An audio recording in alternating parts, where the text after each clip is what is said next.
एक ब्राह्मण के होश उड़ गए जब उसने अपनी आंखों से देखा कि स्वयं भगवान जगन्नाथ एक अछूत महिला के घर जाकर भोजन कर रहे हैं। ये कथा है 16वीं सदी की। उड़ीसा के एक छोटे से गांव में कर्माबाई नाम की एक साधारण महिला रहती थी।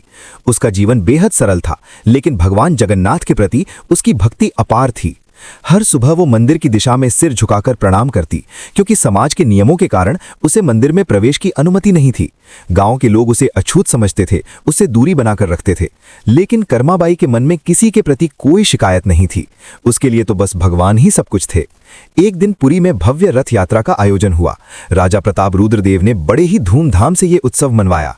दूर दूर से लोग आए। विद्वान पंडितों ने वैदिक मंत्रों के साथ भगवान के लिए तरह तरह के भोग तैयार किए। सोने चांदी के थालों में व्यंजन सजाए गए। लेकिन उस दिन कुछ अजीब हुआ। भगवान जगन्नाथ ने किसी भी भोग को स्वीकार नहीं किया। सारे थाल वैसे के वैसे ही पड़े रहे। पंडितों के चेहरे पर चिंता छा गई। नगर में हलचल मच गई कि आखिर ऐसी कौन सी भूल हो गई।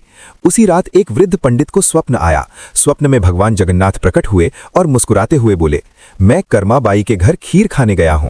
जब तक वहां से लौट नहीं आता, मैं किसी और का भोग स्वीकार नहीं करूंगा। ये सुनते ही सुबह होते ही सभी लोग कर्माबाई के गांव की ओर दौड़ पड़े। जब वे उसकी झोपड़ी के पास पहुंचे तो वहां का दृश्य देखकर सब स्तब्ध रह गए। छोटी सी कुटिया के अंदर दिव्य प्रकाश फैल रहा था।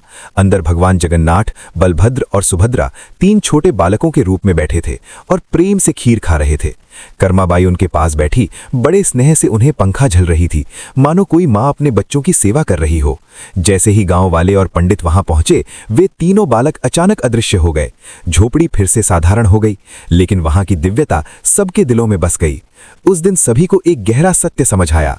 भगवान को न ऊंच नीच से मतलब है, न जाति पाति से। वे केवल सच्चे प्रेम और भक्ति के भूखे होते हैं।